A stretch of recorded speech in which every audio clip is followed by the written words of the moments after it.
Hello, welcome to Brighton Your Corner Ministry. My name is Cindy Ann Lewis Walcott, and we are studying life lessons from the Holy Bible.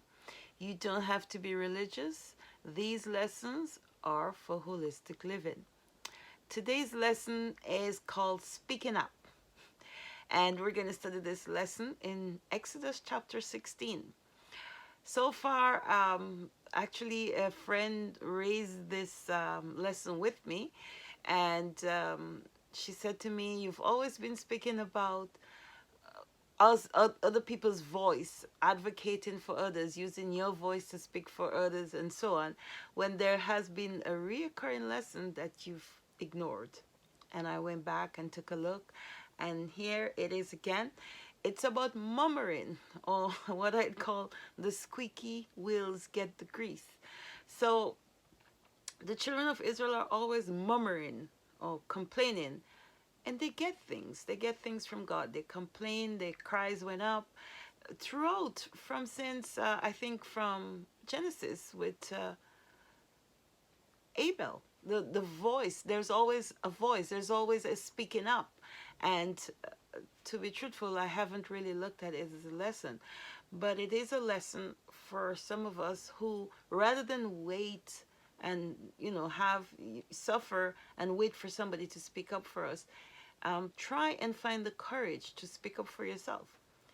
Whether they want to call it murmuring, grumbling, complaining, or whatever, try and speak up. And we'll see this lesson here.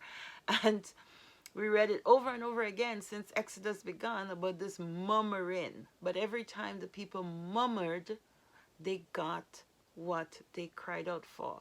So they murmured about water, God gave them water. Now they're murmuring about not having food, and they're in the wilderness, and God is giving them what we call manna, or what they called manna. And I know there are some issues, people have issues with that, but I started when I was younger. I wondered, and I tried to experiment in all kinds of ways to find out what this manna could have been. Then I found out a few things, because I like to look at the Bible and see how what we have now parallels those stories which people find hard to believe. And I believe in the Bible, but I want to be able to present it in a way that people are going to see the parallels between the miracles or the stories that's been told there and what's happening in real life.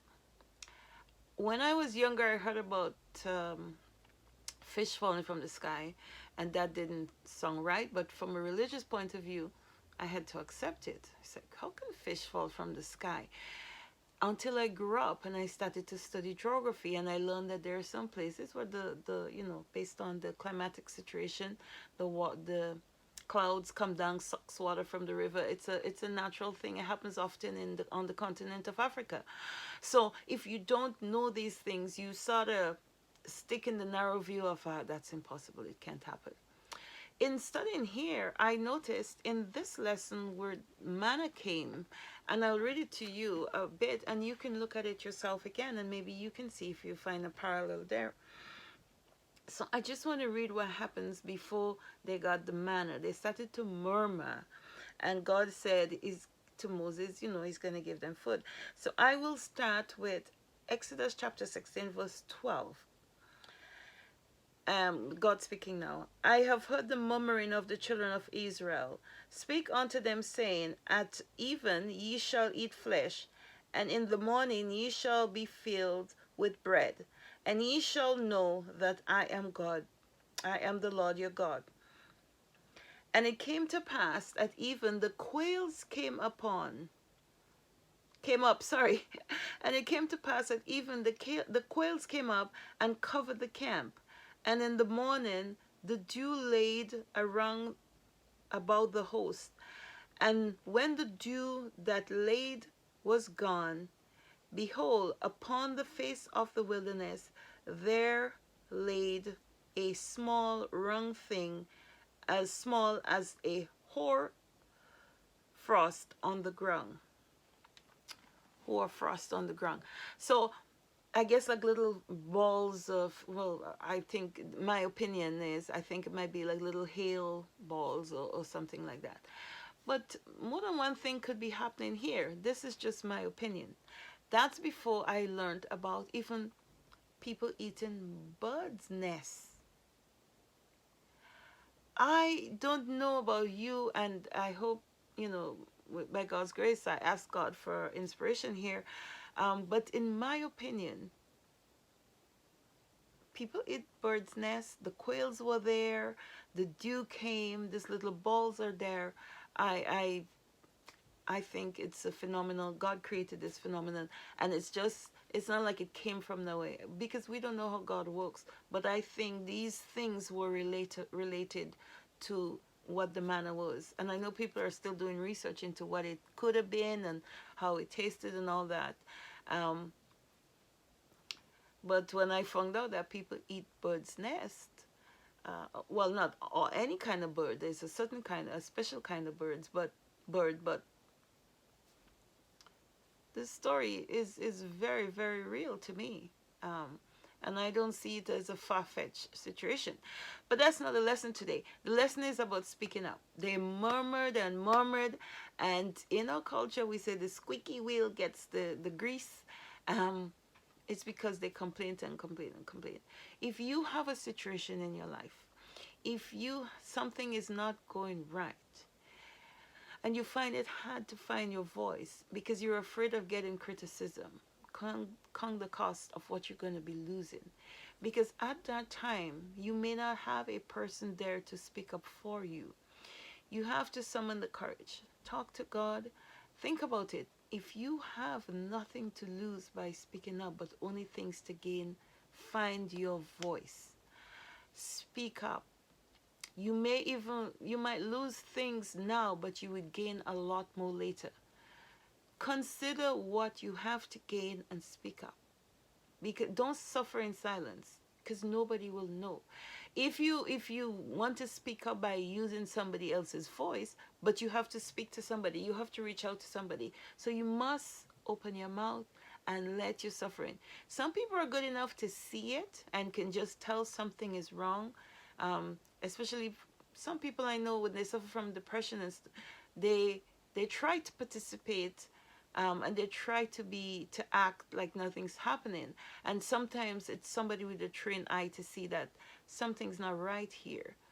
But even for people who have depression and you feel you don't have the energy, just try and muster the energy to say to somebody, I don't feel okay today. um, Try and speak up, because when you speak, somebody would be able to help you get from where you are to where you need to be. I speak about using your voice to help the weak all the time, and I had neglected using your voice to help yourself. So I hope from today you're going to be able to look at these lessons. If you go through the Bible from Genesis all the now we're in Exodus, you would see oftentimes it's the voice that raise awareness. It's the voice that helps create solutions. It's that initial complaint. So let people call it however they want to call it. Um, you know, whatever you're doing, whenever you speak, it's going to be to help you feel better and be in a better place. You can deal with all the negative things people have to say after you're strong enough. Don't let those things stop you from making the first step. um, and there are lots of things like nothing beats success, like like now taking the first step. uh, we're not programmed to fail, we're not made to fail. It's just fear getting us and all the other things around us. But remember, you have a voice, and if you don't have a voice, people who can't articulate you can use your hand signals, you can use, find a way to communicate what you need to communicate to make yourself feel better, to be in a better place. Speak up. So today, that's our lesson. Speak up. Remember the squeaky wheels. Squeaky wheels don't sound good. And if you're talking enough, people will find solutions for you, because it's, oh Jesus, she's coming. Let's give her what she wants right away. I'm not saying to you take advantage of that situation. Speak up when you need to. Speak up when you have a need, not because you want everything. Speak up when you need to find a solution. And also, if you can't speak up and reach out to a person, Get down on your knees or however you want to pray and reach out to God. Speak up to God, because God hears the murmurs. He hears the murmurs, He hears the praise, He hears complaints, whatever you want to call it. He hears them all. And He will probably put a person with a voice in place for you.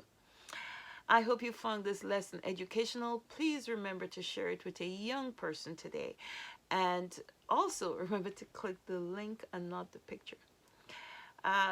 Share, subscribe, and like. Have a beautiful day. And speak up. Use the voice or use a sign. Take care now. Bye-bye.